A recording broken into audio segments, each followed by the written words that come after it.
that'd be great. Hi, Jurgen. Hope you're well. Yeah, I am. And you? Been better, to be fair. I'm isolated. Oh, that's why it looked like you lost weight. No, I was exercising before that. Okay. Not being able to this week, unfortunately. It's been despite the double jab, it's taken quite a bit out of us. To be fair, I'm quite surprised by it. But anyway, I digress. We've been speaking to a number of managers today, Jurgen. Obviously, we've been asking about the Newcastle takeover. I just wanted to get your thoughts on it, and I suppose what kind of impact you think it might have on the competition as a whole, long term.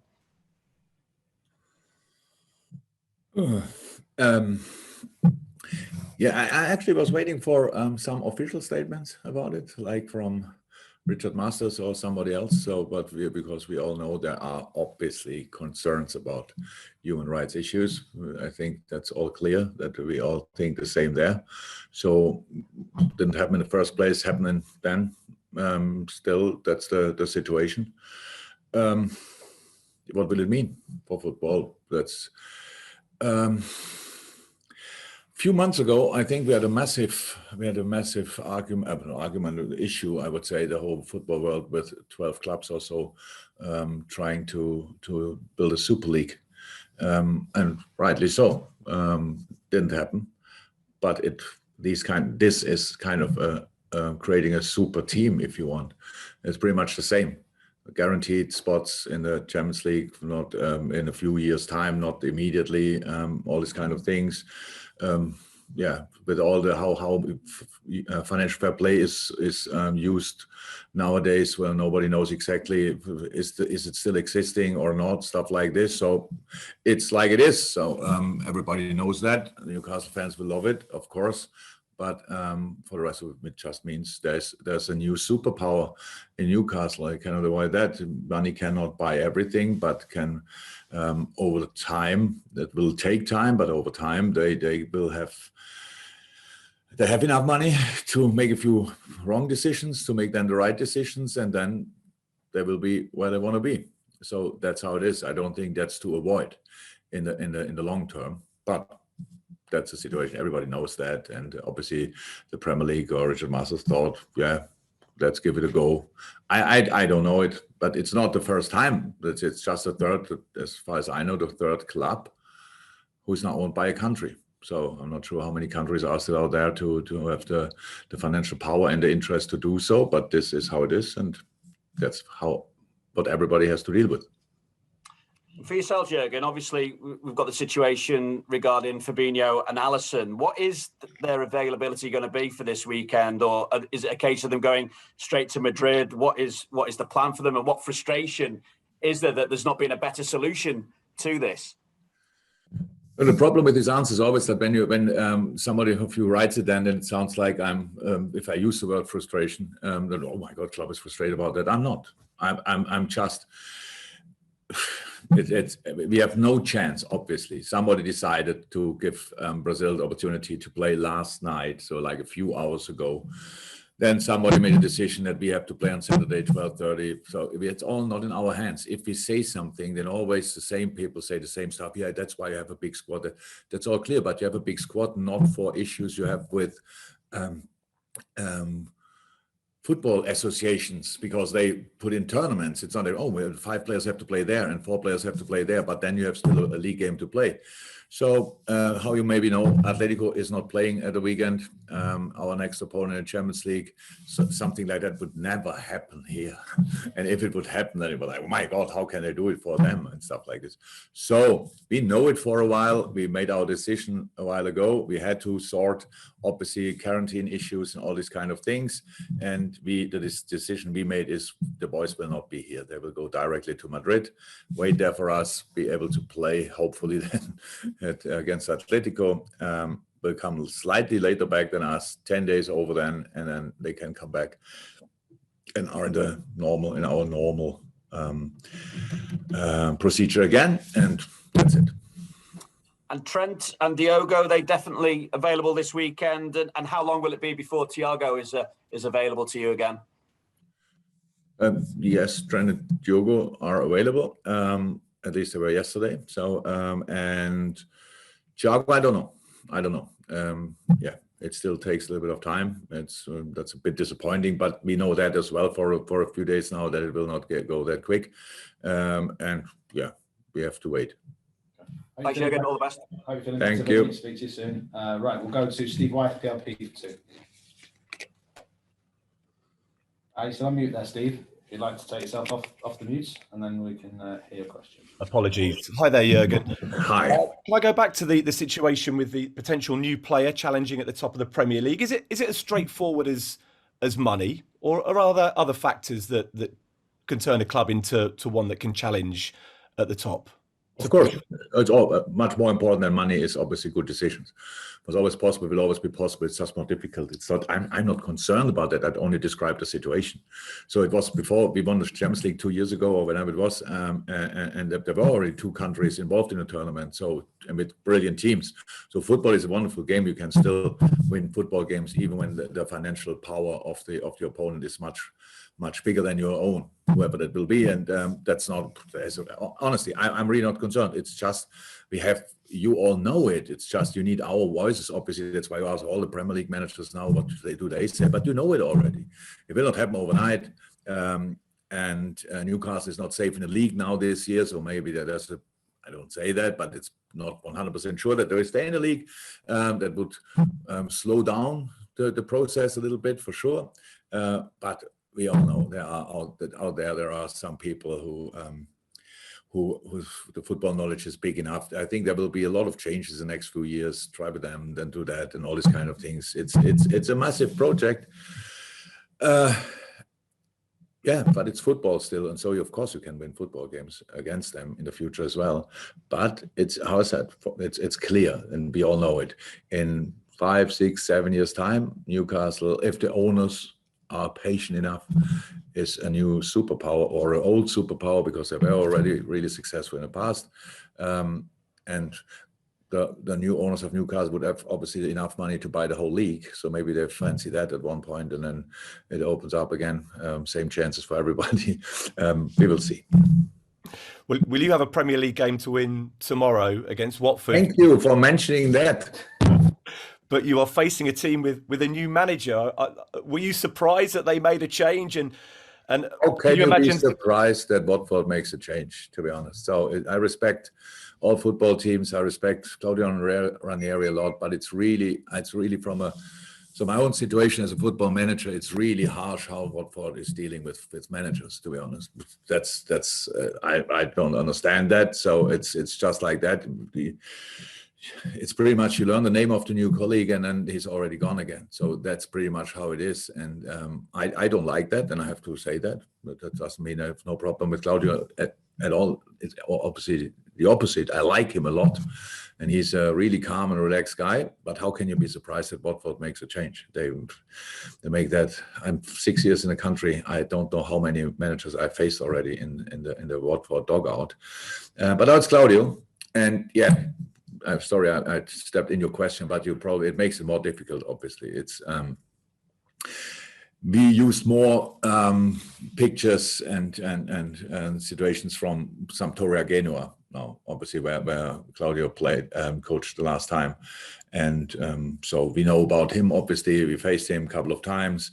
I know him for a long time, and yeah, so we have to be flexible. Let me say like this, but. When we prepare an opponent, we always start with focusing really on us. And this time we have to do that even more so, because we don't know a lot about the opponent, and we have to play our game. And there will be no excuses in the end. We will try to play a really good football game. And if we play really good, then we are difficult to play whoever is in the dugout, whoever is on the pitch from the other side. That's how it is, and that's what we try to do. Okay, thanks, Steve. We'll go to Juliet for one, and then to James from TalkSport for one, then James from BBC Merseyside for one. Juliet. And Jurgen, just keeping on with Claudio Ranieri, he spoke this week about how his brain is forever young, and the fact that he loves being in football management, and he's going to be obviously the eldest Premier League manager, I think, again now after Roy Hodgson has gone, and he said that he can keep managing till he's 80.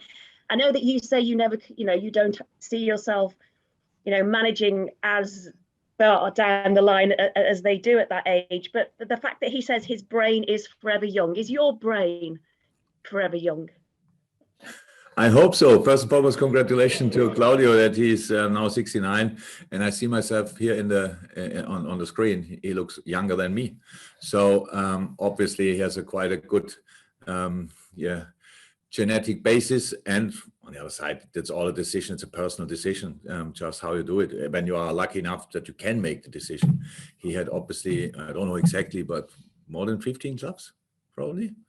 Does anybody know the exact number? So definitely more clubs than I can ever have, because I'm now already 54. I'm not sure I can catch up in the next 15 years with him.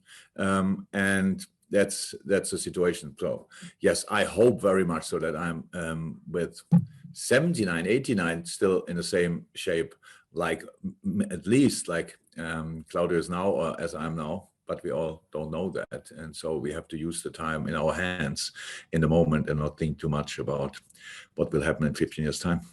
Fantastic. James from TalkSport for one. See if you can answer the Claudio Ranieri question for us, James. I think it's something like 21 clubs in 35 years. I think a lot of catching up to do. Yeah, that's what I said. Jurgen, I wanted to ask you about the fact that you spent most of your analysis looking at Claudio at Sampdoria rather than necessarily Watford this season. What have you learned from that analysis, and how much impact do you think he'll have been able to have in the 10 or so days he's had at Watford? Look, when you look at the last game against Leeds, when they lost, obviously Watford had a good idea about the game. So we all know Leeds playing man marking, and Watford tried to build up with football, having a wide formation, stuff like this. That's good. That's actually what you have to do. The only problem is when you lose the ball, then the opponent has more space for a counter-attack, stuff like this. That's what Leeds used, and that's why they won. And I heard, of course, not everything what Claudio said last week, I guess, but some pieces. And he said we have to close the spaces. We have to be more compact. That's how it is. And we have to use the speed we have in our squad. So do we know exactly which system they play? No, Sampdoria 4-4-2 probably. Watford started in a 4-3-3 in the season, but then 4-2-3-1, stuff like this. So we don't know that exactly, but yeah. When you come, it's 6 years ago that I came new in the club during the season, but what I try to do is giving some stability. So that's, of course, you have to you don't start with telling the players which about 20 different patterns offensively. You want to make them compact and defending well, and that's always the basis for winning a football game, and that's what we expect, obviously. And that's what we have to deal with. And in the end, if it's completely different, we have to deal with that. I don't have the crystal ball and cannot say what they do, definitely. So we have to guess a little bit, but with the things we know, we think we will be close at least to what will happen, and that's what we try to use. Fantastic. Thank you, James. We go to James Mumford from BBC, and then Carl. Apologies for the hands up in the open section. We do have an embargo section, so I can't take every hand that's up. But James, followed by Carl. Thanks, Matt. I make it 21 clubs, by the way. So did James. There you go, yes. I'd beg to be corrected. You're affirming his information, so lovely. That's two sources. Jurgen, I just wondered if I could ask you about some personnel in defence, please. Joe Gomez, clearly he's come back from a serious injury last season, but how is he progressing, and what does he need to do to get into the starting 11 more consistently? Nothing special. He's in a top shape. He's really good. I know that Garrett from time to time reacts on the things that if a player's not playing regularly in the club, then he's not playing for the national team. Obviously, there's a special rule for Mr. Stones. But Joe didn't get call-up. Stuff like this would have helped him to have some games. I really think he's an absolutely exceptional centre-half, but very good for us in the moment. We have 5 exceptional centre-halves, and Nate Phillips is not making the squad most of the time because the numbers we can only involve, but he trains exceptional as well. Ibu and Joe do that as well. So Joey has nothing to do differently. It's just to continue working, and then Tybal everything will be fine 100%. We need the boys over the year. It's still early in the season, stuff like this. You need to get settled. You need to find rhythm. All these kind of things. Changing then every week makes not too much sense. It was always clear. Last year taught us, obviously, we need at least 4 center halves. But when they're then all healthy, then we get these questions. When we have only 3 and 2 of them are not healthy, then we have other questions. So that's how you build a squad, especially when you had the situation we had last year. So that's now not every week perfectly comfortable for the players, but it's a situation and deal really well with it. The boys know time will come for them, and the quality they have is outstanding. And so it's, for me, in the moment, a very, very good situation.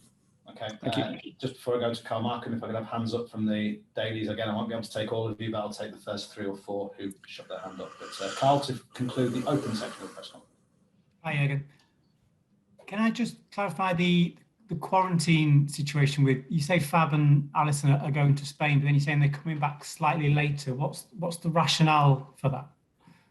You mean they're coming back slightly later after you're coming back? They have to. It's because they went Thursday. to Colombia, wasn't it? Because the last game they played in a redlist country was Colombia. Don't ask me now exactly which day, but next Thursday or Wednesday to Thursday at midnight or 1 past midnight, then it's 10 days, and from that moment on they can come back.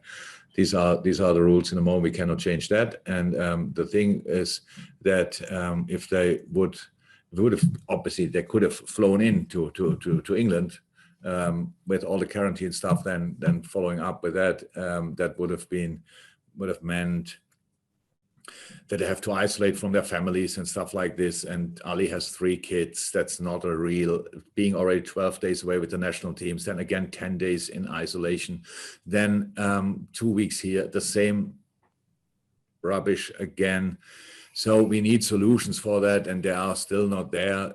It's for us, how I said, I know always when we mention these kind of things, then you all go for it and say, yeah, but why shall they be treated differently? Tell me now, people who get every 2 weeks for 3 weeks away from the family. It makes all no sense, but it's not in our hands.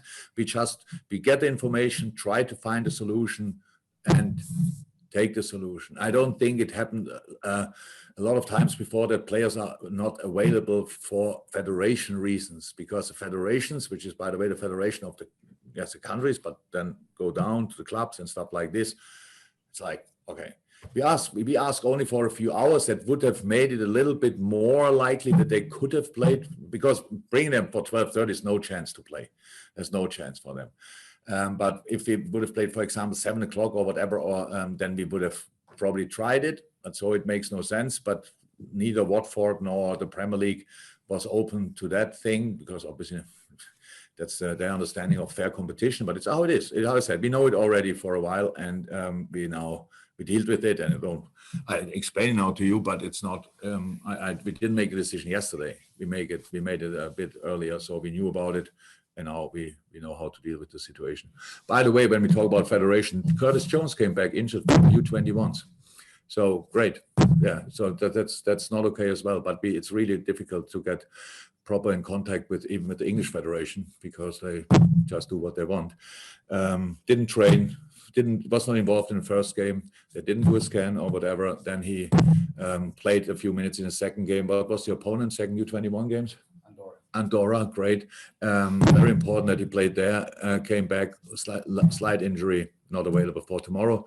So these are the situations we have to deal with. And that's why we have this massive squads and can just use players like machines. So you are not available, and we take you and stuff like this. I said it before, but when the federations don't start helping us, and I mean with them, all of them, whoever it is, the Premier League, the FA, they have to think about the game again, and not only about their own interests. And that's how it is in the moment. But we can talk about that. I'm 6 years here, and probably 7 years I talk about it, and it's just it's always to think, oh, why did we talk about it? Oh, it makes no sense. So because nobody obviously is listening, and that's it. Thank you. I only asked about its quarantine status, but thank you for that. Just to clarify then, they'd effectively be doing their quarantine in Spain, so when they come back, it will be normal for them. Spain and Brazil. Exactly. Yeah. They have played the last game in Brazil, so they were. I don't fix me now on expected, but let me say they had already 4 days there. not in a red list country. That's what counts. And then another 6 days in a not red list country. So then they can come back and start immediately with us. So even when they go from bubble to bubble to bubble, it's still 10 days, and that's fine. That's for us the solution now. And yeah, that's it.